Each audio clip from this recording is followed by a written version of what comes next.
Hello everybody. I was just doing a little bit of research into this Saint Elizabeth, which was the third subject on my last video, and ran into an interesting coincidence. So in the summer of 1917, 41 Catholics gathered at Hale H. Cook School to ask Bishop Thomas Lillis to start a parish in Waldo. On September 9th of the same year, Father Edward J. Hayes celebrated the first Mass for the newly formed St. Elizabeth Parish in a rented storefront. Father Hayes began preparations for building a church in 1919, and the exterior of the first church was completed in 1922. The interior of the church remained unfinished for 13 years. During the next several years, several finishing elements were added to the interior of the church, including plaster, pews, woodwork, altars, stations of the cross, confessionals, an organ, and stained glass windows.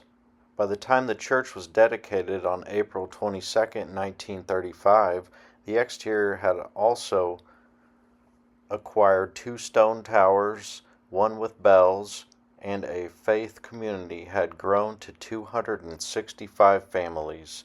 It was a vibrant part of the WALDO community.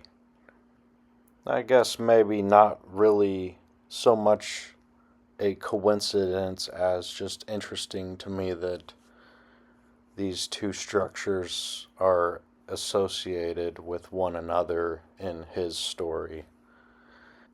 And as far as the gathering goes here in 1917, his story reads that classes began here in 1912, although the cornerstone reads 1923. So after doing a little reading on the St. Elizabeth's website about these towers, I decided to dig a little deeper and ran across this article from 2017, and I got a kick out of this first paragraph. It's September 1917 in the Waldo neighborhood of Kansas City. To get to Mass, most families had to walk or ride several miles on Sunday, women juggling children in calf-length skirts, or they waited for a traveling priest.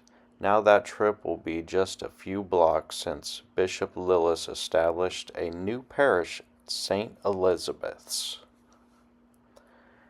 And this article actually went into a little more detail as to how the funds were acquired for building this, yada yada yada.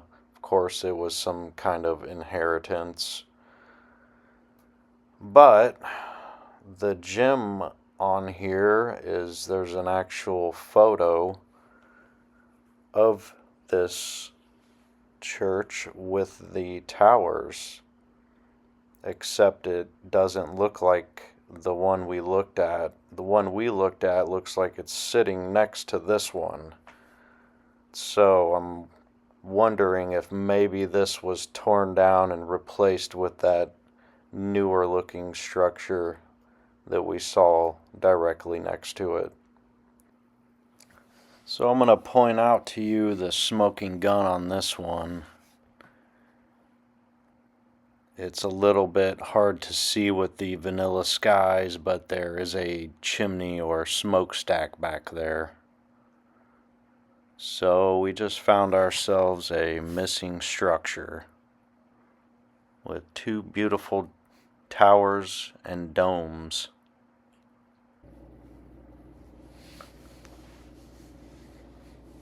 But I hope you enjoyed this little investigation.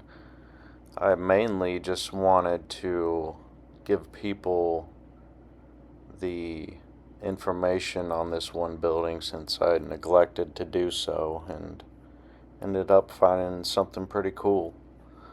So I appreciate everybody watching, and I'll see you on the next one.